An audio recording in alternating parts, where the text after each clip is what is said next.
memaparkan hasil analisis proyek studi kami terkait film The Big Short. Perkenalkan, nama saya Zara Astria dengan NIM akhir 1002. Saya Juliana Inggala dengan NIM akhir 1053. Saya Rizky Amalia dengan NIM akhir 1001. Saya Amalia NIM akhir 1062. Saya Rosalina dengan NIM akhir 1145. Baik, untuk gambaran dari finance education atau keputusan pendanaan, di mana dari graf ini bank bisa mendanai aset jangka panjang dengan pinjaman yang jangka pendek. Risikonya yaitu mismatch pendanaan saat pasar macet, maka bank tersebut kekurangan likuiditas dan gagal bayar. Untuk investment atau keputusan investasi, di mana dari film ini Dr. Buri membeli CDS untuk men-short pasar dengan Mark baru ikut men-short setelah investigasi lapangan. Dan untuk risiko dan implikasinya, yaitu keputusan kontrarian berisiko tinggi di awal tetapi memberi potensi keuntungan yang besar saat pasar utuh. Untuk aset manajemen, di mana dalam film ini Bali mengalihkan portofolio ke CDS untuk melindungi klien. Selain itu juga bank besar salah mengelola MBS atau CDO dengan menganggap berisiko yang sangat rendah, dan dampak itu salah klasifikasi risiko menyebabkan kerugian yang besar, sedangkan analisis mendalam dapat memberi return yang tinggi. Next. Di sini untuk ada keputusan yang pertama ada keputusan pembiayaan, yaitu bank besar mendanai aset jangka panjang dengan pinjaman jangka pendek, dan dampaknya terjadi mismatch saat pasar macet, maka bank tidak bisa memperpanjang pendanaan atau krisis likuiditas. Untuk keputusan investasi, yaitu Bari membeli CDS untuk men-short pasar perumahan, mau ikut men-short setelah investasi lapangan, dan implikasinya yaitu keputusan kontrarian berpotensi keuntungan besar tetapi menimbulkan konflik dengan institusi dan risiko jangka pendek. Untuk manajemen aset, yaitu Bari mengalihkan portofolio ke CDS dan menguji dana investor untuk melindungi nilai tersebut, dan dampak resikonya yaitu menghadapi resiko reputasi, likuiditas, dan tekanan manajerial, sehingga namun peluang return yang sangat tinggi. Next. Untuk nomor 2, yaitu tujuan keuangan Hedge Van Michel Bari versus teori manajemen keuangan. Untuk tujuan Bari dalam film ini di mana fokus pada value maksimum bagi investor, mengejar keuntungan besar jangka panjang meski tidak populer, dan mendapatkan tekanan dari klien.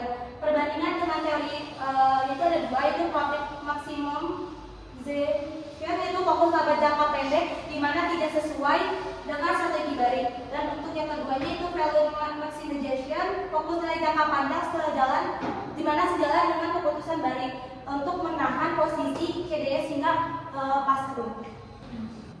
Oke, selanjutnya di sini itu ada laporan keuangan yang harus dianalisis terkait kesehatan mortgage lenders. Nah, sebagai analisis dari Dr. Bari, hal yang pertama yang dicek itu adalah kualitas pinjaman. Jadi, seperti itu contohnya ada jumlah kredit macet, banyaknya pinjaman, dan skor kredit pinjaman. Selanjutnya yang kedua itu ada laporan keuangan bank yang terdiri dari berapa besar aset KPR, risiko utang jangka panjang, kecakupan modal, pendapatan bunga, hingga biaya kerugian dari kredit. Selanjutnya di sini ada memperhatikan perilaku peminjam. Jadi, tingkat gagal bayar dan pinjaman dengan bunga tersebut juga yang akan naik. Selanjutnya jadi semua data dari ketiga ini itu menunjukkan apakah kredit yang dijadikan MPS ini itu berkualitas atau tidak.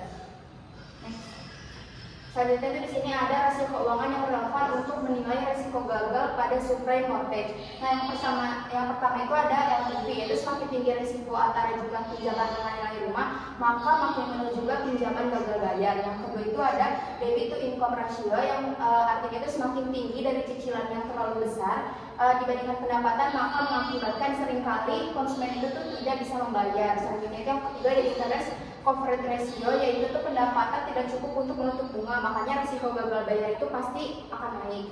Selanjutnya yang keempat ada delinquency rate, yaitu jika naik hal ini juga bisa menandakan meningkatnya kredit yang bermasalah. Selanjutnya itu di sini mengapa rasio ini tuh penting untuk bisa memprediksi krisis. Yang pertama itu rasio itu memberi peringatan nih bahwa kredit yang diberikan kepada peminjam itu tanpa kemampuan finansial itu yang memadai. Selanjutnya juga ada ketika agregat rasio itu membutuhkan risiko sistematik meningkat yang mengakibatkan potensi krisis. Next.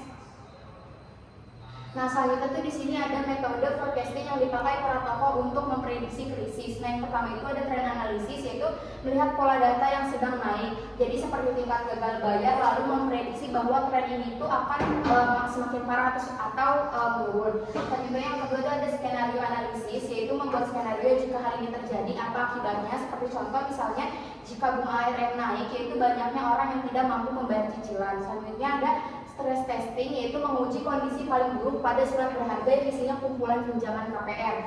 Nah, seperti harga rumah turun untuk melihat apakah kondisi ini tuh sistemnya itu bisa bertahan atau tidak. Selanjutnya ada casual forecasting, yaitu mencari hubungan sebab akibat. Nah, misalnya tuh bunga ARM naik, maka cicilannya itu ikut naik, lalu banyak orang juga yang tidak sanggup membayar. Nah, jadi semua dari keempat metode ini tuh bisa memprediksi bahwa mereka itu akurat atau tidak datanya untuk bisa realistis seperti itu. Baik, selanjutnya untuk dari film ini mengapa sih CDS ini dianggap murah ditinjau dari time value of money. Jadi ketika Bari ini membayar premi di awal secara kecil dan secara berkala, menurut konsep time value of money, jadi CDS ini memiliki potensi pembayaran masa depan yang sangat besar atau yang biasanya disebut dengan present value yang jauh lebih tinggi. Maka menurut bank pada sekarang menilai resikonya hampir nol atau resikonya kecil, maka mereka menjual CDS ini dengan harga yang dianggap murah. Nah, menurut analisis Bari ini sendiri menunjukkan probabilitas krisis yang sebenarnya sangat tinggi. Jadi nilai keuntungan di masa depannya jauh lebih tinggi dibanding biaya yang dikeluarkan pada saat ini. Baik, selanjutnya itu kenapa sih ketidakcocokan bank dalam memakai pendanaan jangka pendek atau hutang jangka pendek untuk membeli aset di jangka panjang? Karena menurut bank menggunakan hutang jangka pendek untuk membeli aset jangka panjang seperti MBS atau CDO, maka utang jangka pendek ini harus terus diperbarui setiap beberapa bulan. Tapi aset jangka panjang ini sendiri tidak bisa langsung menghasilkan uang dalam jangka pendek, atau karena aset tersebut masih dalam jangka panjang, jadi tidak bisa dibayarkan untuk utang jangka pendek seperti itu. Jadi saat kepercayaan pasar turun, pemberi pinjaman ini tidak mau untuk memperpanjang pendanaan jangka pendek lagi. Oleh karena itu terjadi krisis likuiditas atau membuat bank seperti Lehman Brothers dan Bear Stearns itu runtuh atau bangkrut. Next, indikator apa aja sih yang mempengaruhi likuiditas ini yang bisa memprediksi kegagalan bank? Yang pertama tuh ada current ratio atau quick ratio, di mana current ratio atau quick ratio ini menunjukkan kemampuan membayar aset atau liabilitas lancar. Selanjutnya ada loan to deposit ratio atau biasanya LDR, yaitu jika terlalu tinggi bank agresif dan kekurangan dana liquid. Terus yang kemudian itu ada cash ratio, di mana cash ratio ini bank memiliki kas yang sangat rendah dibanding liabilitas jangka pendek tersebut. Selanjutnya yang terakhir ada net stable funding ratio atau NSFR, di mana menilai kecukupan pendanaan jangka panjang atau ketidaksesuaian pendanaan jangka panjang dibandingkan dengan jangka pendeknya. Sebenarnya hubungannya apa sih dengan working capital? Hubungannya itu jika modal kerja terlalu negatif atau dibilang rendah dan pembiayaan jangka pendeknya itu menumpuk, maka resiko gagal untuk bayar kewajiban jangka pendeknya yang dapat menyebabkan kehancuran Bear Stearns dan Lehman. Oke, selanjutnya untuk pertanyaan yang ke-9 itu 3 jenis resiko utama yang muncul dalam film The Big Short. Nah, dalam film The Big Short ini ada 3 resiko utama yang muncul. Yang pertama itu resiko kredit atau credit risk, di mana resiko ini terjadi karena adanya gagal bayar yang dilakukan oleh para peminjam yang meminjam di perumahan subprime mortgage oleh para peminjam. Di mana dalam hal ini bank memberikan KPR kepada orang-orang yang sebenarnya tidak mampu membayar cicilan tersebut. Sehingga dampaknya untuk investor yaitu semakin besar gagal bayar yang terjadi, maka semakin besar pula keuntungan yang akan diterima oleh bank tersebut. Namun kebalikannya, jika gagal bayar tersebut tidak terjadi, maka justru akan rugi karena harus menanggung pembayaran CDS kami secara terus-menerus. Selanjutnya yang kedua itu ada resiko pasar atau market risk, di mana resiko pasar ini terjadi akibat adanya pergerakan harga yang tidak sesuai dengan keinginan para investor.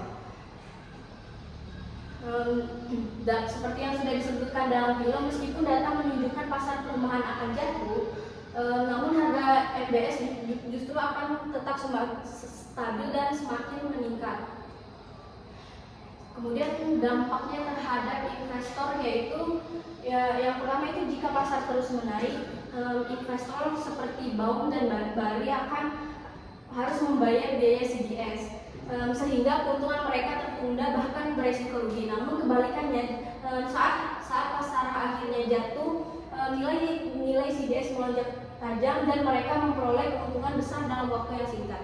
Selanjutnya itu ada resiko yang ketiga yaitu resiko likuiditas atau liquidity risk, di mana resiko likuiditas ini adalah resiko yang terjadi ketika aset tidak bisa segera dijual atau dicairkan meskipun nilainya tinggi secara teori. Dampaknya terhadap keuntungan investor, mungkin walaupun mereka menang di atas kertas, tapi mereka tetap beresiko tidak bisa segera mencairkan keuntungan. Bahkan bisa rugi jika bank lawannya ini bangkrut sebelum membayar. Ini menunjukkan bahwa keuntungan besar tetap mengandung resiko keuntungan yang besar, tetap menanggung resiko gagal bayar secara nyata. Oke, selanjutnya untuk evaluasi feasibility CDS menggunakan NPV atau IRR. Kita tahu dalam film CDS diperlakukan seperti investasi jangka panjang karena beberapa alasan. Yang pertama itu investor seperti Michael Burry dan Mark Baum harus membayar premi CDS setiap tahun. Keuntungan baru diperoleh ketika pasar obligasi perumahan benar-benar runtuh, itu sekitar 2-3 tahun kemudian. Artinya CDS mirip dengan investasi dengan arus kas negatif di awal dan arus kas positif besar di akhir. Untuk yang pertama itu untuk asumsi yang sederhananya saja. Yang pertama, jika diasumsikan premi CDS per tahun itu 2 miliar, kemudian waktu investasinya itu sebanyak 3 tahun dan total preminya sebesar 6 miliar, kemudian keuntungan saat krisis itu sebesar 25 miliar, di mana ini seperti yang sudah dijelaskan sebelumnya, ini akan terjadi di tahun terakhir yaitu tahun ketiga. Kemudian tingkat diskonto yang digunakan yaitu 10% per tahun. Selanjutnya ini untuk arus kas CDS-nya, di mana tahun pertama itu arus kasnya masih minus 2 miliar, kemudian tahun ke-1 juga masih minus 2 miliar, terus yang kedua masih minus 2 miliar, kemudian di tahun ketiga baru menghasilkan keuntungan 20 miliar seperti yang sudah diasumsikan tadi. Selanjutnya itu menghitung NPV-nya secara langsung dengan menggunakan rumus ini dan data-data yang diperoleh sebelumnya. Untuk NPV-nya itu diperoleh sebesar positif 9,56 miliar, di mana jika dikaitkan dalam film NPV ini karena NPV ini positif, maka investasi CDS layak secara finansial. Ini menjelaskan mengapa meskipun Bari mengalami kerugian di awal, namun keputusannya tetap tepat karena di akhirnya mereka tetap memperoleh keuntungan yang cukup besar dan bahkan bisa menutupi kerugian yang mereka alami di awal-awal. Itu untuk IRR dan makna IRR ini jika dikaitkan dalam film. Seperti yang kita ketahui, IRR adalah tingkat diskonto yang dimana bisa membuat NPV itu sebesar harus sama dengan 0. Setelah dilakukan perhitungan dengan menggunakan asumsi data-data yang diperoleh tadi, menghasilkan IRR sebesar 58%, yang dimana ini mendekati NPV sama dengan 0. Berarti tingkat untuk keuntungan per tahun dari CDS ini itu cukup tinggi, bahkan sangat tinggi, jauh lebih besar dibandingkan dengan deposito saham normal atau obligasi. Ini sesuai dengan realita yang terjadi di dalam film, di mana setelah krisis keuntungan Bari mencapai miliaran dolar, jauh melebihi biaya berbanding terbalik dengan hal yang dialami di awal. Oke, selanjutnya untuk nomor 11, analisis penurunan harga saham bank seperti Lehman Brothers pada puncak krisis dengan menggunakan teori valuasi saham berdasarkan film The Big Short. Dengan menggunakan teori valuasi saham. Oke, dalam teori valuasi saham, harga saham itu sangat ditentukan oleh nilai sekarang dari keuntungan arus kas yang akan diterima di masa depan serta dengan adanya tingkat resiko yang akan diterima.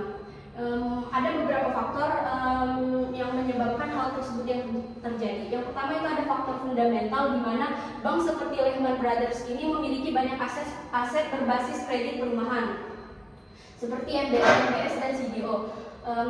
Dalam film juga ditunjukkan bahwa banyaknya peminjam yang gagal membayar KPR sehingga nilai aset tersebut jatuh drastis. Selanjutnya faktor yang kedua itu adalah faktor sentimen pasar. Dari sisi sentimen, investor menjadi panik dan kehilangan kepercayaan setelah mengetahui bahwa sistem perbankan dan peringkat aset keuangan tidak seaman yang selama ini dipercayai.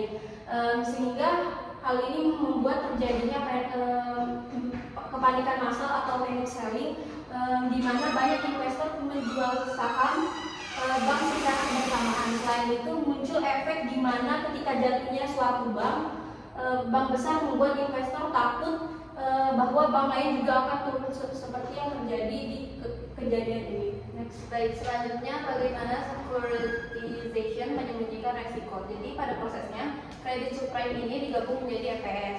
Nah, kredit subprime ini isinya itu kredit yang berkualitas rendah serta rawan macet, lalu digabung menjadi MBS atau mortgage backed security. Nah, dari situ dipaketkan lagi menjadi CDO atau collateral debt obligation. Jadi ibaratnya barang-barang jelek ini lalu disatukan seolah-olah menjadi barang baru. Nah, karena itu agensi membeli rating AA meskipun isinya itu toksik. Selanjutnya dampak yang terjadinya, yang pertama itu resiko kredit tersembunyi, lalu yield atau keuntungan ini kelihatannya tinggi dan aman, padahal jadinya investor itu tertipu karena risikonya tidak terlihat pada struktur franchise. Selanjutnya, bagaimana finansial teknologi ini bisa mencegah krisis jika sudah maju di tahun 2005. Nah, yang pertama itu ada AI credit scoring atau menilai peminjaman yang lebih akurat. Nah, karena untuk menghindari kredit ke peminjaman resiko yang lebih tinggi. Lalu yang kedua, big data early warning system itu untuk memantau transaksi secara real time, mendeteksi delinquency jadi lebih cepat. Lalu yang ketiga itu blockchain mortgage verification. Jadi ini dokumennya itu harus lebih transparan agar tidak mudah dipalsukan. Lalu yang keempat ada alternatif data atau riwayat pembayaran utilitas e-commerce. Ini untuk memberikan gambaran kemampuan bayar yang lebih akurat. Selanjutnya yang ke-14 adalah pelajaran etika dan tanggung jawab sosial dari film. Yang pertama itu transparansi itu sangat penting karena kalau dalam film itu jadi bank menutupi resiko, jadi investor itu tertipu. Lalu selanjutnya konflik kepentingan ini merusak sistem. Jadi rating agensi ini memberikan nilai AAA demi fee atau demi keuntungan. Selanjutnya greed atau keserakahan itu memicu kehancuran. Jadi motivasi profit tanpa memperhatikan dampaknya kepada masyarakat. Lalu yang terakhir tanggung jawab sosial ini diabaikan, jadi jutaan orang itu kehilangan rumah karena praktik kredit yang tidak etis. Baik, sekian presentasi dari kami yaitu dari kelompok keempat.